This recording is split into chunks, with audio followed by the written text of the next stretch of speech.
You know those stories that just get under your skin? The ones that really, truly stick with you and make the hair on your arm stand up? Well, today, we're not just going to tell those stories. We're going to dissect them.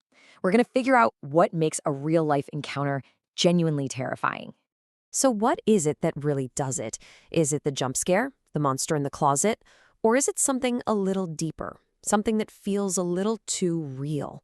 Let's find out. Because I think the real terror, it isn't just about what happens. It's about how it happens. It's that slow, dawning realization that you are in serious danger.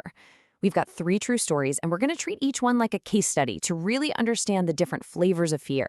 All right, let's dive in. Our first case is about 2 teenagers just looking for a little adventure, a cheap thrill. They were just trying to have some fun, but they accidentally stumbled right into the middle of something that was the furthest thing from it. This one is all about that chilling fear of becoming an accidental witness. So their plan, it's straight out of a teenage movie, right? Sneak away from a lame campsite? Check. Break into the amusement park next door? Check. Climb to the top of a giant roller coaster for the view? Obviously. And the number 1 rule? Don't get caught by security. It sounds like harmless fun, the kind of thing you'd laugh about for years to come. But this is where the fun completely stops. They're ducking behind a snack shack, hiding from a security guard on a golf cart, and they suddenly realize they aren't the only ones hiding. There is somebody else in the park with them, and he is definitely not there to ride the Ferris wheel. And this quote, it just captures that moment of pure dread. For a split second, a flashlight beam hits this other person, and this is what they see. The game is over. This is no longer about hiding from a security guard. It's about avoiding something else entirely. But here's the wild part. The real fear builds in hindsight. That night, it was just a really creepy encounter. But the next morning, they hear the news. A man was murdered just 4 miles away. And then comes the connection. The police description of the suspect is a perfect match for the man they were hiding just feet away from. The real terror wasn't just seeing him. It was the slow, dawning horror of realizing who they had seen.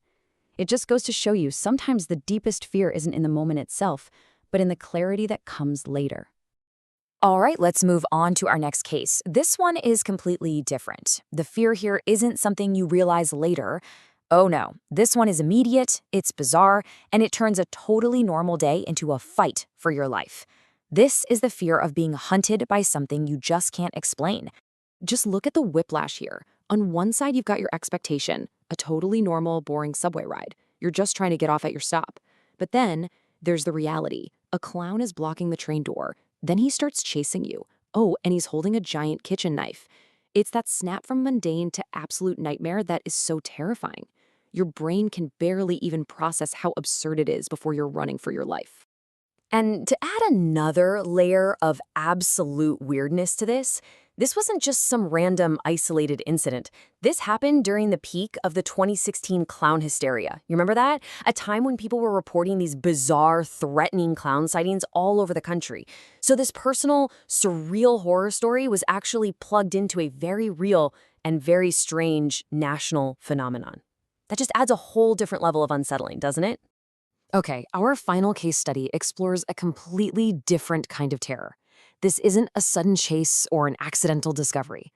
This is a slow burn. This is that creeping dread you feel when you realize you've become part of something sinister and there's no easy way out.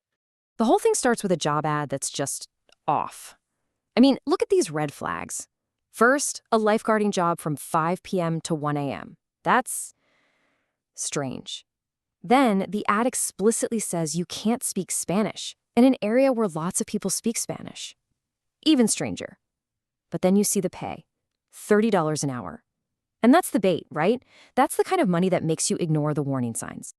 The job itself seems simple on the surface. Act like a lifeguard, collect some money, and the most important part, let anyone with a blue wristband into the pool house, no questions asked. He's basically being paid really, really well to not be curious. So he starts putting the pieces together. The bizarre hours, all the guests overpaying in cash, this secret pool house that's off limits. It starts to look less like a hotel and more like, well, a front. He realizes he's not just a lifeguard. He's the innocent-looking face of a money laundering operation. And the real horror clicks into place when he overhears a toast in Spanish, the language he's not supposed to understand. He hears one of the men celebrating, toasting to all the money they were making and all the lives they were destroying. In that single moment, he knows he's not just involved in some financial crime. He's working for people who do real, serious harm. And then the inevitable happens. He's on the phone with his mom, speaking Spanish without thinking, and when he hangs up, he turns around to see one of the bosses staring right at him. He's been caught. The act is over. And now the fear isn't just about being part of a crime. It's about what these dangerous people will do to the guy who knows their secret.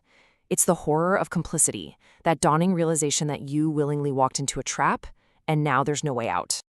So we've looked at 3 very different kinds of true scary stories. One was accidental, one was surreal, and one was this insidious trap. So what does all this tell us about the nature of fear itself? Well, this really breaks it down nicely. The witness story taps into that fear of hindsight, realizing you were right next to a murderer and had no idea. The chase is all about that immediate, bizarre terror of being hunted by something that makes no sense. And the front is that deep, psychological dread of realizing you're in too deep. 3 totally different roads, but they all lead to genuine terror. And that kind of leads us to the final and most chilling thought.